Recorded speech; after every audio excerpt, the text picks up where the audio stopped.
This process, first of all, was a real privilege to be part of. And so there was already things happening behind the scenes that I wasn't aware of when I became a session member. And that new worshiping community committee was looking at various areas, north of here, south of here, west. And it's interesting, when we were not sure where we were heading with this, the community of elders and the College of Elders and others that were involved, the discernment groups that branched off of this process, were deep in prayer. In the end, it all came together, and that's how God works through time. It's the first Sunday for St. Mo's, and it's massively exciting, something we've been working for and praying for, and it's happening, whether we're ready or not. I've been excited about this day coming for a long time, and to see this first Sunday happen has been wonderful.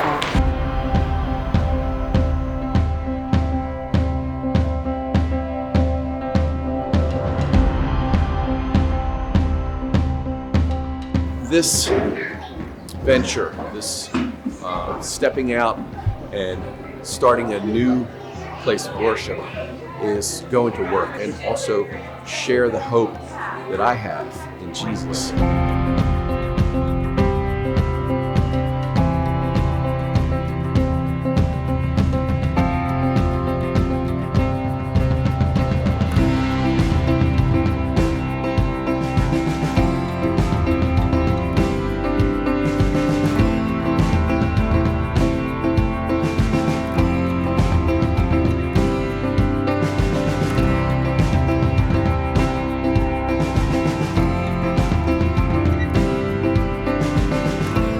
It's an exciting day. It's Saturday, August 19th. We just recently acquired this new building.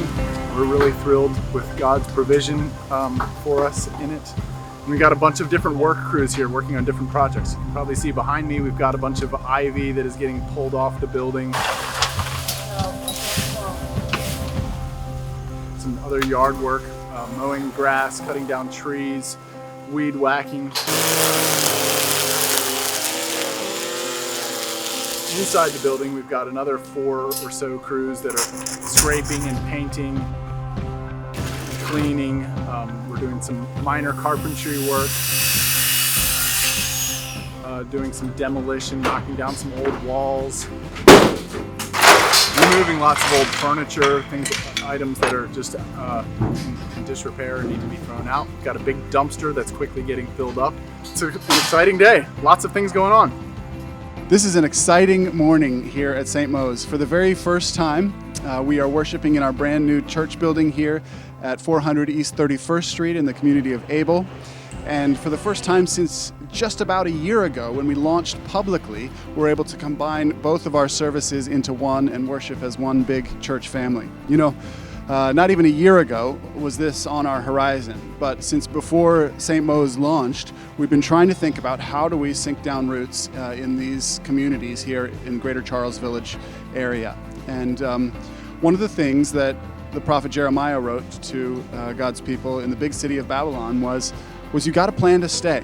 Build homes, plant gardens, marry off your sons and daughters, plan to stay, and then pray for the prosperity of the city, because in her flourishing is your flourishing. And so we think this is one step, a major step towards being involved in these neighborhoods, to have a place to call home, a place to invite people into, a place to launch ourselves out of in sharing the hope of Christ here in the heart of the city.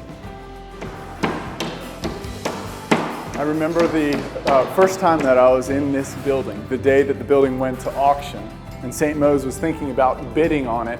And I walked up into the balcony and saw these pews, and they were in various states of disrepair. Some were broken really badly and were just a hazard, a safety hazard. There have to have been countless people who have been up here in the past singing praises to God, listening sermons to preached, and these pews tell a story, and it would be really sad to just throw them away. So somewhere along the line, somebody had a great idea of repurposing the pews into a conference table, which was sorely needed. So Mark Elson, who goes to St. Mo's, who's a woodworker and a master craftsman, really graciously volunteered to build this table that you see for us out of the pews. And so there are all these little nail holes which he filled in with varnish. There are these little butterfly keys where there are cracks that had formed in the wood. The butterflies draw the cracks back together.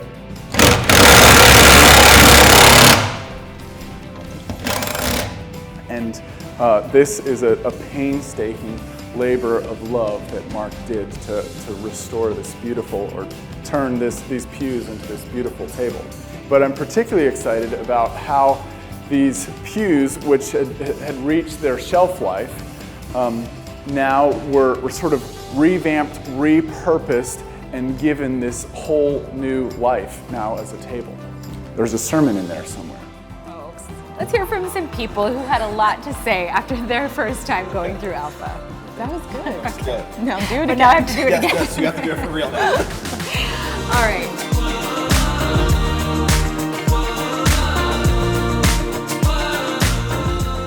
Alpha is for anyone who's interested in learning about the Christian faith, meeting some great people, having discussion, a meal, and asking any questions you want. But you don't have to take our word for it. Let's hear from some people who had a lot to say after their first time through Alpha. Just like every time that I came to Alpha, everyone's been so welcoming. It's a program that I had been looking forward to, but I hadn't had the courage to start. So my favorite part of Alpha was when everyone came together at the table and looked at the video.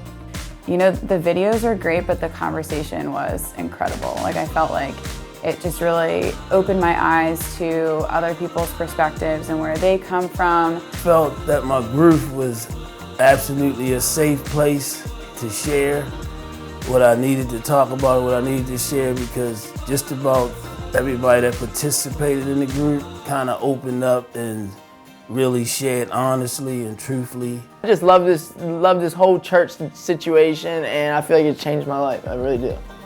And I was so surprised. I think the biggest surprise for me was that people were willing to come to church, to this Alpha thing, without really knowing what it was about. But they came.